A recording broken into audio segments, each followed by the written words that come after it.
الحمد لله وكفى وسلام على عباده الذين اصطفى أما بعد وقال النبي صلى الله عليه وسلم أنا خاتم النبيين لا نبي بعدي وقال رسول الله صلى الله عليه وسلم لو كان بعدي نبي لكان عمر أو كما قال عليه الصلاة والسلام۔ کل بات چل رہی تھی سیدنا امیر المؤمنین سیدنا عمر ابن خطاب رضی اللہ تعالیٰ عنہ کی سیرت کے حوالے سے، اور بات یہ آئی تھی کہ حضرت عمر رضی اللہ تعالیٰ عنہ مراد نبی ہیں۔ نبی صلی اللہ علیہ وسلم نے حضرت عمر رضی اللہ تعالیٰ عنہ کو اسلام کے لیے اللہ سے مانگا تھا۔ حضرت عمر رضی اللہ تعالیٰ عنہ کا جو دور خلافت ہے وہ 10 سال سے اوپر کا حصہ ہے، اور 10 سال کے عرصے میں سیدنا عمر ابن خطاب رضی اللہ تعالیٰ عنہ نے وہ کارہائے نمایاں انجام دیے کہ رہتی دنیا تک ان کے خلافت کے زمانے کے کارنامے یاد کیے جائیں گے، اور ایک ایمان والا ان کو یاد کرتا رہے گا۔ حضرت عمر رضی اللہ تعالیٰ عنہ کے بارے میں کل بات آئی تھی کہ دوسرے خلیفہ ہیں، یعنی نبیوں کے بعد میں سب سے افضل مقام سیدنا صدیق اکبر رضی اللہ تعالیٰ عنہ کا ہے، اور ان کے بعد میں پھر نبیوں کے بعد میں اور سیدنا صدیق اکبر رضی اللہ تعالیٰ عنہ کے بعد میں سب سے بڑا مرتبہ سیدنا عمر ابن خطاب رضی اللہ تعالیٰ عنہ کا ہے۔ حضرت عمر ابن خطاب رضی اللہ تعالیٰ عنہ کو 26 ذی الحجہ کو برچھا مارا گیا تھا، یعنی آپ کو زخمی کیا گیا تھا۔ حضرت مغیرہ ابن شعبہ رضی اللہ تعالیٰ عنہ ایک صحابی ہیں، ان کا ایک غلام تھا ابو لؤلؤ فیروز، مجوسی تھا جو ایران کا رہنے والا تھا۔ تو اس زمانے میں یہ تھا کہ جو ہے وہ غلام ہوتے تھے، اور غلام کو کچھ کام کرنے کی اجازت بھی دی جاتی تھی کہ اتنے پیسے ہمیں دو، باقی تم اپنا کام کرتے رہو۔ چنانچہ وہ بہت سی چیزوں کو جانتا تھا، تو حضرت مغیرہ رضی اللہ تعالیٰ عنہ نے ٹیکس کے طور پر جو اس کے ذمے مال لگایا تھا وہ 2 درہم روزانہ کے تھے۔ چنانچہ اس نے اس پر احتجاج کیا، اور امیر المؤمنین سیدنا عمر ابن خطاب رضی اللہ تعالیٰ عنہ کے پاس آیا، اور آنے کے بعد میں شکایت کی کہ ہمارے مالک نے ہمارے ذمے اتنا ہم سے روزانہ پیسہ وصول کرتے ہیں۔ حضرت عمر رضی اللہ تعالیٰ عنہ نے اس سے پوچھا تم کیا کیا کام جانتے ہو؟ تو اس نے بہت سے کام گنوائے۔ جب بہت سے کام گنوائے تو حضرت عمر رضی اللہ تعالیٰ عنہ نے بھی اس پر فرمایا کہ بھائی جو 2 درہم تم سے روزانہ لیے جاتے ہیں یہ زیادہ نہیں ہیں، مناسب پیسے ہیں۔ چنانچہ حضرت عمر رضی اللہ تعالیٰ عنہ کے اس کہنے پر بھی اس کو اعتراض ہوا۔ پھر حضرت عمر رضی اللہ تعالیٰ عنہ نے جب اس کے کام کی تفصیل پوچھی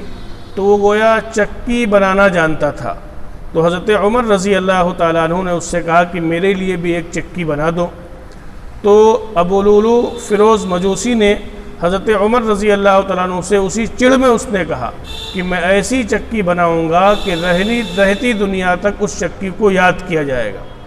چنانچہ وہ یہ کہہ کر چلا گیا۔ جب وہ چلا گیا تو امیر المؤمنین سیدنا عمر ابن خطاب رضی اللہ تعالیٰ عنہ نے لوگوں سے کہا کہ اس نے ہمیں قتل کی دھمکی دی ہے، اور یہ قتل کی دھمکی دے کر گیا ہے، لیکن چونکہ حضرت عمر رضی اللہ تعالیٰ عنہ وہ تربیت یافتہ تھے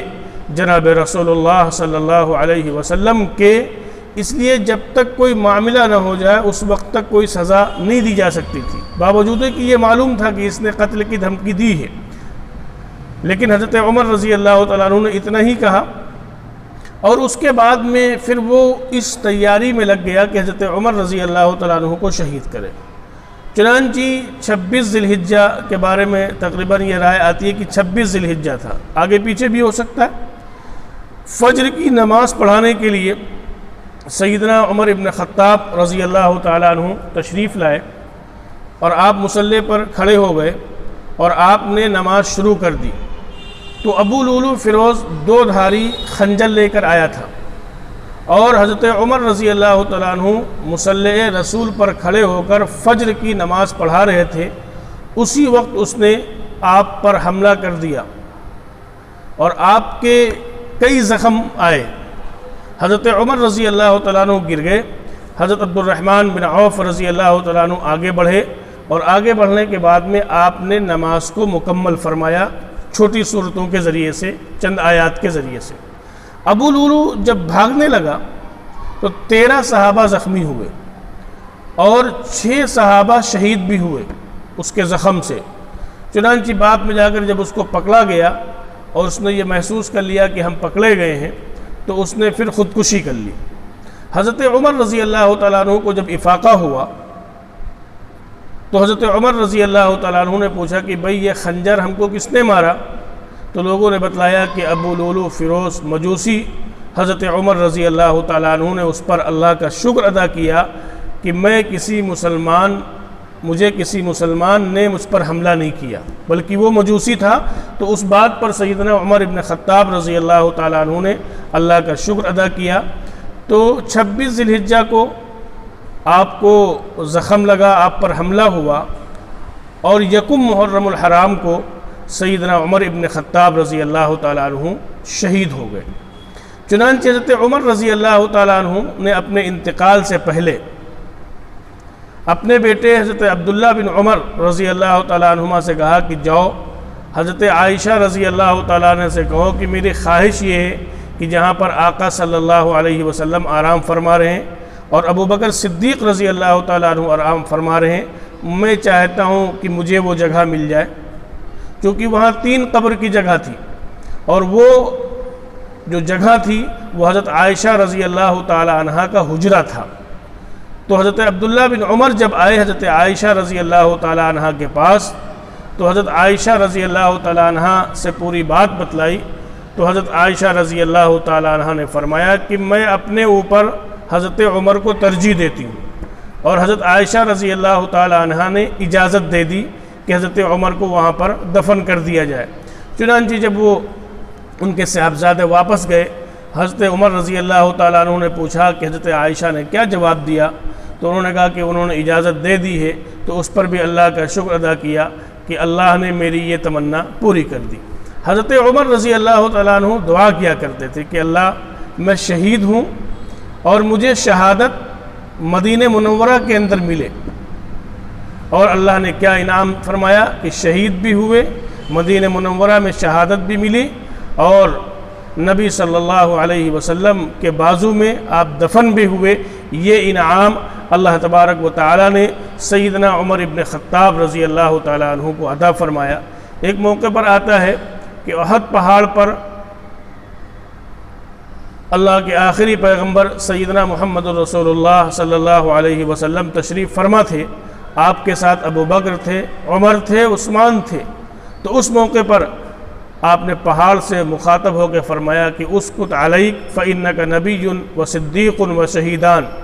کہ تجھ پر ایک نبی ہے اور ایک صدیق ہے اور 2 شہید ہیں۔ حضرت عمر رضی اللہ تعالیٰ عنہ بھی شہید ہوئے، اور ذی الحجہ کے مہینے میں 18 ذی الحجہ کو سیدنا عثمان غنی رضی اللہ تعالیٰ عنہ کی بھی شہادت کا واقعہ پیش آیا۔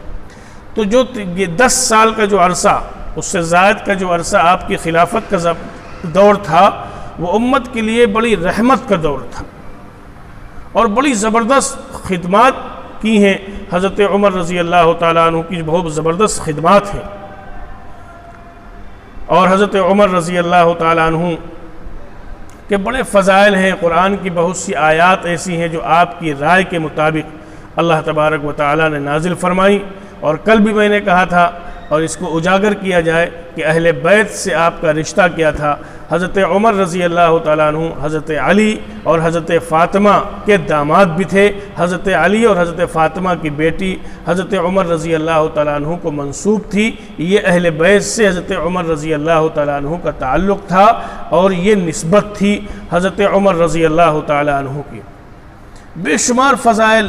ہیں حضرت عمر رضی اللہ تعالیٰ عنہ کی خلافت کے دور میں، کیسے لوگوں کی جو ہے نگرانی فرمایا کرتے تھے، اور کیسے لوگوں کی خدمت کیا کرتے تھے، اور کیسے لوگوں کے کام آیا کرتے تھے، اور کیسے لوگوں کو آرام پہنچانے کی کوشش کرتے تھے سیدنا عمر ابن خطاب رضی اللہ تعالیٰ عنہ، اور بہت زیادہ حضرت عمر رضی اللہ تعالیٰ عنہ بہت زیادہ اللہ سے ڈرنے والے بھی تھے، اللہ کا خوف بہت زیادہ آپ کے دل کے اندر تھا، اور صحابی رسول تھے۔ نبی صلی اللہ علیہ وسلم نے آپ کو اللہ سے مانگا تھا، اور پھر انشاءاللہ جو ہے کل کچھ باتیں، کچھ واقعات حضرت عمر رضی اللہ تعالیٰ عنہ کے بارے میں عرض کیے جائیں گے۔ گویا حضرت عمر رضی اللہ تعالیٰ عنہ کی خلافت امت کے لیے رحمت تھی، حضرت عمر رضی اللہ تعالیٰ عنہ کی خلافت امت کے لیے رحمت تھی، اور آپ نے وہ کارہائے نمایاں انجام دیے ہیں جس کو رہتی دنیا تک یاد کیا جائے گا۔ حضرت عمر رضی اللہ تعالیٰ عنہ، آقا نے فرمایا ایک موقع پر کہ میرے 4 وزیر ہیں، 2 وزیر آسمانوں پر ہیں اور 2 وزیر زمین پر ہیں، ایک ابو بکر صدیق اور ایک عمر ابن خطاب رضی اللہ تعالیٰ عنہ۔ تو ان دونوں حضرات کو نبی صلی اللہ علیہ وسلم سے الگ کیا ہی نہیں جا سکتا، کیونکہ نبی کی موجودگی میں نبی کے ساتھ تھے، اور نبی کے وصال کے بعد میں قبر اطہر میں بھی نبی کے ساتھ ہیں، نبی کے پڑوس میں ہیں، اور کل قیامت کے دن جب اٹھیں گے تو آقا صلی اللہ علیہ وسلم کے ساتھ اٹھیں گے، اور میدان محشر میں جب نبی صلی اللہ علیہ وسلم امت کو جام کوثر پلا رہے ہوں گے تو ابو بکر اور عمر آپ کے ساتھ ہوں گے۔ تو ان کو نبی سے کوئی جدا نہیں کر سکتا، اور جو نبی سے ان کو جدا کرنا چاہتا ہے وہ خود نبی سے جدا ہو جائے گا، لیکن یہ نبی کے ساتھ دنیا کے اندر بھی تھے، قبر کے اندر بھی ہیں، اور میدان محشر میں بھی انشاءاللہ نبی کے ساتھ رہیں گے۔ اس لیے حضرت عمر رضی اللہ تعالیٰ عنہ، تمام صحابہ کے بارے میں ہمارا دل بالکل صاف ہونا چاہیے، ہمارا سینہ بالکل صاف ہونا چاہیے، اور صحابہ کی محبت ہمارے دلوں کے اندر ہونا چاہیے۔ صحابہ سے محبت ہوگی تو نبی سے محبت ہوگی، اور نبی سے محبت ہوگی تو اللہ تک پہنچ جائیں گے، اور اگر صحابہ کا بغض ہوگا تو دراصل وہ صحابہ سے بغض نہیں بلکہ نبی سے بغض ہوگا، اور جس کو نبی سے بغض ہوگا وہ اللہ تک نہیں پہنچ سکتا۔ اس لیے دین بغیر صحابہ کے مکمل ہی نہیں ہو سکتا۔ قرآن کو اترتے ہوئے کس نے دیکھا؟ صحابہ نے دیکھا۔ نبی صلی اللہ علیہ وسلم کو نماز پڑھتے ہوئے کس نے دیکھا؟ حضرات صحابہ نے دیکھا۔ اگر اس جماعت کو، اس مقدس جماعت کو بیچ سے ہٹا دیا جائے تو نہ ہمارے پاس قرآن بچے گا، نہ ہمارے پاس اسلام بچے گا، اور نہ ہمارے پاس دین بچے گا، اگر صحابہ اکرام کی مقدس جماعت کو بیچ سے ہٹا دیا جائے۔ اس لیے اس جماعت کو تو الگ کیا ہی نہیں جا سکتا، اور اس جماعت کا انتخاب اللہ تبارک و تعالیٰ نے اپنے محبوب نبی جناب رسول اللہ صلی اللہ علیہ وسلم کے لیے کیا تھا، اور وہ حدیث میں فرمایا کہ اللہ فی اصحابی لا تتخذوهم غرضا من بعدی من احبهم فبحبی احبهم ومن ابغضهم فببغضی ابغضهم، کہ دیکھو میرے صحابہ کے معاملے میں خدا سے ڈرنا، میرے صحابہ کے معاملے میں خدا سے ڈرنا۔ من احبهم فبحبی احبهم، جو ان سے محبت رکھے گا، محبت کرے گا، آقا فرما رہے کہ مجھ سے محبت کرنے کی وجہ سے ان سے محبت کرے گا۔ ومن ابغضهم فببغضی ابغضهم، اور جو حضرات صحابہ سے بغض رکھے گا تو وہ دراصل اس کو بغض ہے جناب رسول اللہ صلی اللہ علیہ وسلم سے، اس لیے وہ صحابہ سے بغض رکھتا ہے۔ حضرت عمر رضی اللہ تعالیٰ عنہ 22 لاکھ مربع میل کے عادل اور منصف حکمراں گزرے ہیں۔ حضرت عمر رضی اللہ تعالیٰ عنہ پر صلاۃ والسلام ہو، ایک نظیر، ایک مثال قائم کی سیدنا عمر ابن خطاب رضی اللہ تعالیٰ عنہ۔ تو اس لیے خاص طور پر شیخین کے بارے میں، صحابہ، تمام صحابہ کے بارے میں، پھر خلفاء راشدین کے بارے میں، پھر مقام و مرتبے کے اعتبار سے حضرات شیخین کے بارے میں تو ہمارا دل بالکل صاف ہو۔ اگر حضرت عمر کا بغض دل کے اندر ہے، صدیق اکبر کا دل بغض کے اندر ہے، سیدنا عثمان غنی کا دل کا بغض دل کے اندر ہے، تو یہ سمجھ لو کہ اس کا آخرت میں جہنم کے علاوہ کوئی ٹھکانہ نہیں ہے۔ اس لیے صحابہ کی محبت کے ساتھ جینا بھی ہے اور صحابہ کی محبت کے ساتھ مرنا بھی ہے۔ اللہ تعالیٰ صحابہ اکرام کی محبت کے ساتھ ہم کو زندہ رکھے، اور جب ہم دنیا سے جائیں تو نبی اور صحابہ کی محبت کے ساتھ جائیں۔ اللہ تعالیٰ ہم سب کو عمل کی توفیق عطا فرمائے۔ وآخر دعوانا الحمد للہ رب العالمین۔